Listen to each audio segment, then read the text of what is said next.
پاکستان کے شمالی علاقہ جات کی ان جما دینے والی وادیوں اور غپ اندھیروں میں کچھ ایسی صدیوں پرانی داستانیں دفن ہیں جو سیدھا انسان کا خون جما دیتی ہیں۔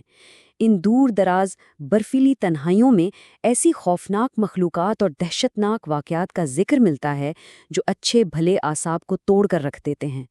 آج کے اس تجزیے میں ہم انہی پراسرار واقعات اور ان کے پیچھے چھپی تاریخی حقیقتوں کی گہرائی میں اتریں گے۔ سیدھا اس واقعے پر آتے ہیں۔ ذرا تصور کریں، چترال کے ایک تجربہ کار ٹیکسی ڈرائیور ہیں محمد کمال۔ ایک شدید طوفانی غپ اندھیری رات انہیں گلگت کے ایک انجان راستے پر ایک خستہ حال مسافر خانے میں پناہ لینی پڑی۔ وہاں جو منظر تھا وہ کسی کے بھی ہوش اڑانے کے لیے کافی تھا۔ زمین پر کچھ افراد لیٹے ہوئے تھے، لیکن ان کے پیر تخنوں سے کٹے ہوئے تھے اور وہاں سے مسلسل تازہ گاڑھا خون ٹپک رہا تھا۔ یہ ایسی دہشت تھی جس نے اس حد تک خوفزدہ کیا کہ وہ مہینوں تک گاڑی چلانے کے قابل نہیں رہے۔ اب یہاں سب سے خوفناک بات صرف وہ منظر نہیں تھا، اصل حملہ حواس پر ہو رہا تھا۔ ہڈیوں کو چیر دینے والی ٹھنڈ، ایسی گھٹن جس میں سانس لینا مشکل ہو جائے، اور بالکل موت جیسا سکوت۔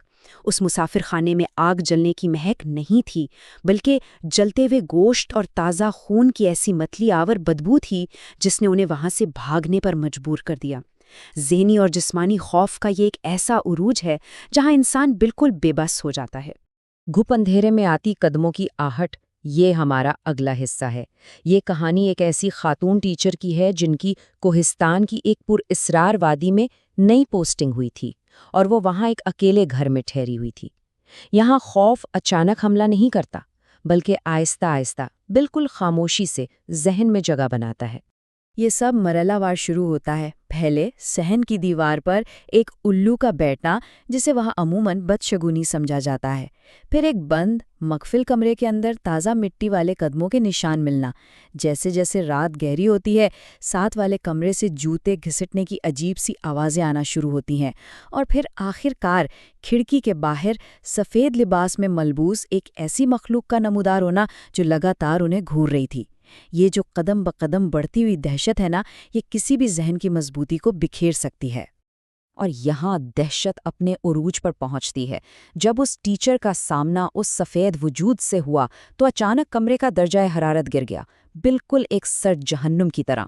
روشنی چلی گئی، غپ اندھیرا چھا گیا، اور اچانک تازہ خون کی وہی شدید بدبو ہوا میں پھیل گئی، جیسے دیواروں پر خون کے چھینٹے بکھرے ہوں۔ یہ وہ آخری مرحلہ تھا جہاں اعصاب نے بالکل جواب دے دیا اور وہ بے ہوش ہو گئیں۔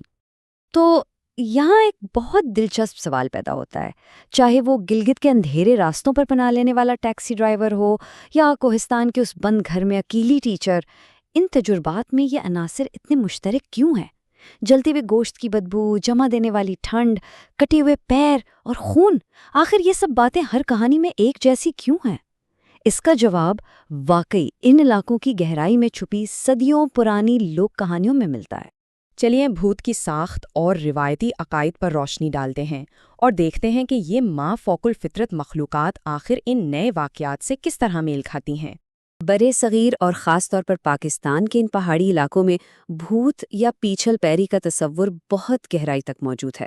یہ ایسی اینٹیٹیز ہیں جو عربی اور فارسی داستانوں کے ذریعے وقت کے ساتھ آگے بڑھی ہیں۔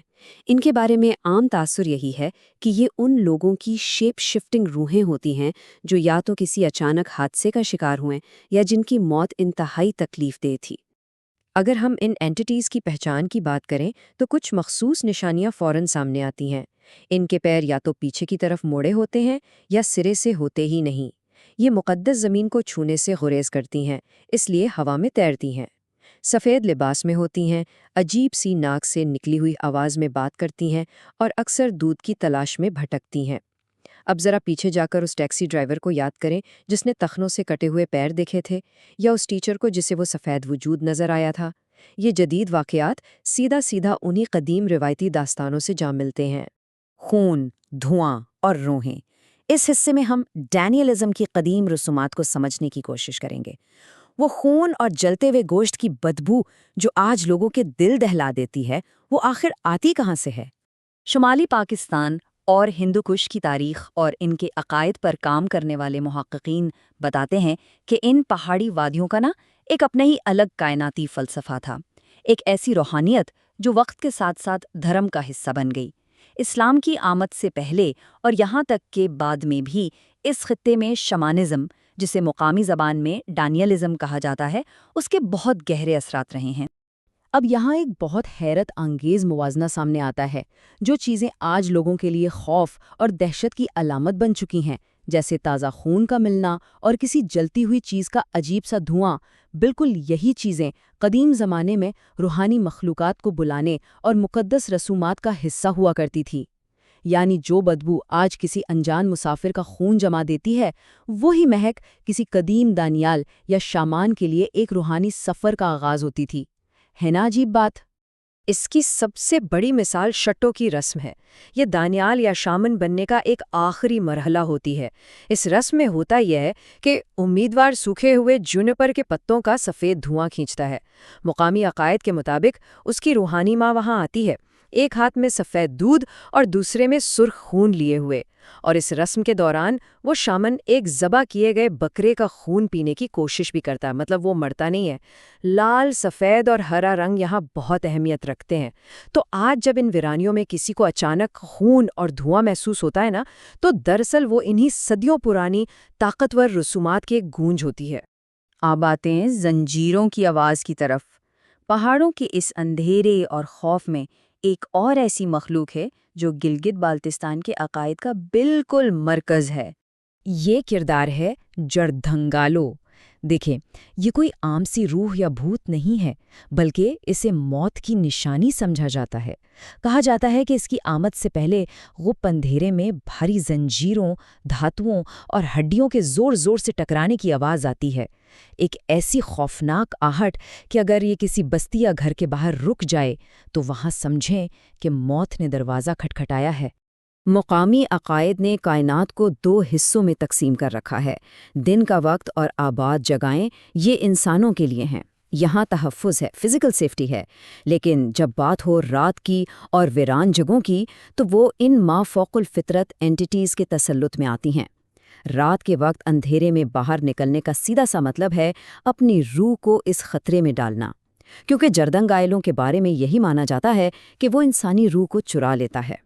اور ان داستانوں کا نفسیاتی اثر اتنا گہرا ہے کہ اگر آپ گلگت بلتستان جائیں تو وہاں ایسے کئی گوسٹ ویلیجز ملیں گے۔ یہ وہ ویران گاؤں ہیں جہاں پوری کی پوری آبادی نے صرف اس رات کے خوف اور جردھنگائلوں کے ڈر سے اپنے آبائی گھروں کو ہمیشہ کے لیے چھوڑ دیا۔ یہ بالکل عام کہانیاں نہیں ہیں، یہ اس علاقی زندگی کی ایک بہت ہی تلخ اور ذہن پر اثر کرنے والی حقیقت ہے۔ ان پہاڑوں کی گونج اور ان کا آخری تجزیہ، خون جما دینے والی سردی، دھواں اور وہ سفوکیٹنگ اندھیرا، ان سب واقعات کو سمجھنے کے بعد اب آخر میں کچھ سوالات ذہن میں آتے ہیں۔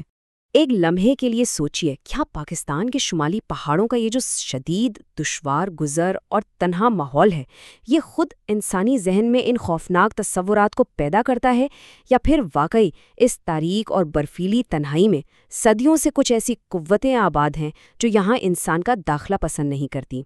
یہ وہ سوال ہے، وہ گونج ہے جو ان وادیوں میں آج بھی ان مسافروں کے کانوں میں پڑتی ہے جو رات کے اس گھپ اندھیرے میں تنہا سفر کرتے ہیں۔